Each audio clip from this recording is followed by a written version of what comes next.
माँ को अपने बेटे, किसान को अपने लहलहाते खेत, गुरु को अपने शिष्य और साहूकार को अपने देनदार को देखकर जो आनंद प्राप्त होता है, वही आनंद बाबा भारती को अपने घोड़े को देखकर होता था। भगवत भजन से जो समय बचता वह घोड़े को अर्पण हो जाता। यह घोड़ा बड़ा सुंदर और बड़ा बलवान था। इसके जोड़ का घोड़ा सारे इलाके में नहीं था। बाबा भारती उसे सुल्तान कहकर पुकारते थे। अपने हाथ से खरहरा करते, खुद दाना खिलाते और देख देख कर प्रसन्न होते थे। उन्होंने अपना सब कुछ छोड़ दिया था। वह गांव से बाहर छोटे से मंदिर में रहते और भगवान का भजन करते थे। सुल्तान से बिछड़ने की वेदना उनके लिए असह्य थी। वे उसकी चाल पर लट्टू थे। वे कहते थे कि सुल्तान ऐसा चलता है जैसे घन घटा को देखकर मोर नाचता हो। जब तक संध्या समय सुल्तान पर चढ़कर 8-10 मील का चक्कर वे न लगा लेते, तब तक उन्हें चैन न आता। खड़क सिंह उस इलाके का कुख्यात डाकू था। लोग उसका नाम सुनकर ही कांपते थे। सुल्तान की कीर्ति उसके कानों तक भी पहुंची।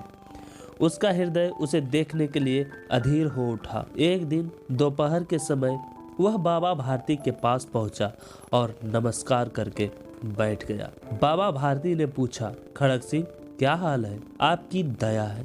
खड़क सिंह ने सिर झुकाकर उत्तर दिया। बाबा भारती ने पूछा, कहो फिर इधर कैसे आना हुआ? सुल्तान की चाह खींच लाई बाबा, खड़क सिंह ने उत्तर दिया।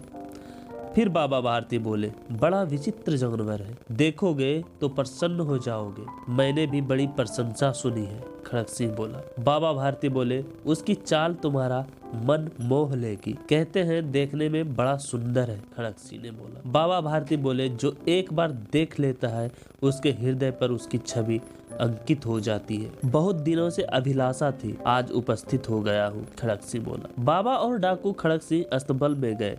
बाबा ने घोड़ा दिखाया गर्व से और खड़क सिंह ने घोड़ा देखा आश्चर्य से। उसने सहस्त्रों घोड़े देखे थे, परंतु ऐसा बांका घोड़ा उसकी आंखों से आज तक नहीं गुजरा था। वह सोचने लगा, भाग्य की बात है, ऐसा घोड़ा खड़क सिंह के पास होना चाहिए। इस साधु को ऐसी चीजों से क्या मतलब? कुछ देर तक वह आश्चर्य से चुपचाप खड़ा रहा। इसके पश्चात हृदय में हलचल होने लगी। वह बालकों की तरह अधीरता से बोला, परंतु बाबा जी, जब तक इसकी चाल न देखी तो क्या देखा? बाबा जी मनुष्य ही थे। अपनी वस्तु की प्रशंसा दूसरे के मुख से सुनकर उनका हृदय भी फुला न समाया। घोड़े को खोलकर बाहर लाए और उसकी पीठ पर हाथ फेरने लगे। एकाएक वे उचक कर सवार हो गए। घोड़ा वायु वेग से दौड़ने लगा। उसकी चाल देखकर खड़क सिंह के हृदय पर सौंप लौट गया। वह डाकू था और जो वस्तु उसे पसंद आ जाती वह उस पर अपना अधिकार समझता था।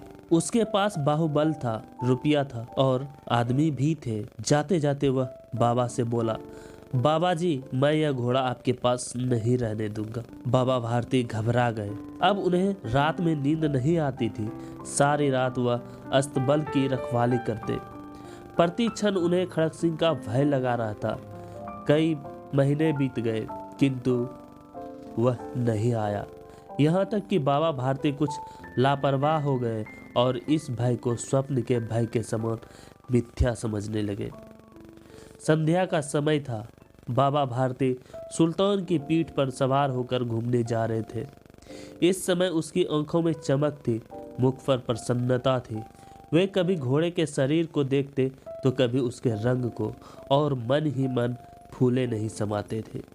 अचानक एक ओर से आवाज आई, ओ बाबा, इस कंगले की बात भी सुनते जाना। इस आवाज में करुणा थी।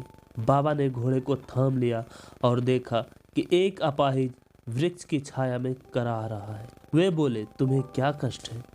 अपाहिज ने हाथ जोड़कर कहा, बाबा, मैं दुखियारा हूँ, मुझ पर रहम करो। रामा वाला यहाँ से 3 मील की दूरी पर है, मुझे वहाँ जाना है। घोड़े पर चढ़ा लो, परमात्मा तुम्हारा भला करेगा। बाबा ने पूछा, वहाँ तुम्हारा कौन है? आपने दुर्गादत्त वैद्य का नाम सुना होगा, मैं उनका सौतेला भाई हूँ, उस अपाहिज ने कहा। बाबा भारती घोड़े से उतरकर उसे घोड़े पर बैठा लिया और स्वयं घोड़े की लगाम पकड़कर धीरे धीरे चलने लगा। अचानक उन्हें झटका लगा और लगाम उनके हाथों से छूट गई। उनके आश्चर्य का ठिकाना न रहा जब उन्होंने देखा कि अपाहिज घोड़े की पीठ पर तनकर बैठ गया है और घोड़े को दौड़ाए लिए जा रहा है। उनके मुख से भय, विस्मय और निराशा से मिली हुई चीख निकल पड़ी। वह अपाहिज खड़ग सिंह था।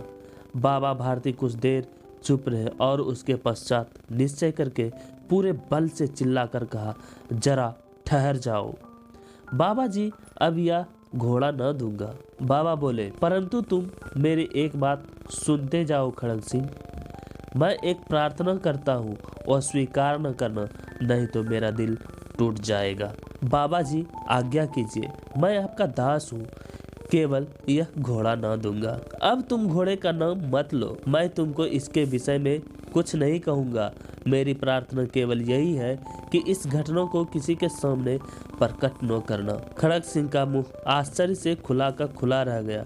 उसका विचार था कि उसे इस घोड़े को लेकर वहां से भागना पड़ेगा, परंतु बाबा भारती ने स्वयं उससे कहा कि इस घटना को किसी के सामने प्रकट न करना। इससे क्या प्रयोजन सिद्ध हो सकता है बाबा का, उसने सोचा। बाबा भारती ने कहा, लोगों को यदि इस घटना का पता लग गया तो वे किसी अपाहिज पर विश्वास नहीं करेंगे। यह कहते कहते उन्होंने सुल्तान की ओर से मुंह मोड़ लिया, जैसे उससे कोई संबंध ही न हो। बाबा भारती चले गए, परंतु उनके शब्द खड़ग सिंह के कानों में उसी प्रकार गूंज रहे थे। रात्रि के अंधकार में खड़ग सिंह बाबा भारती के मंदिर में पहुंचा।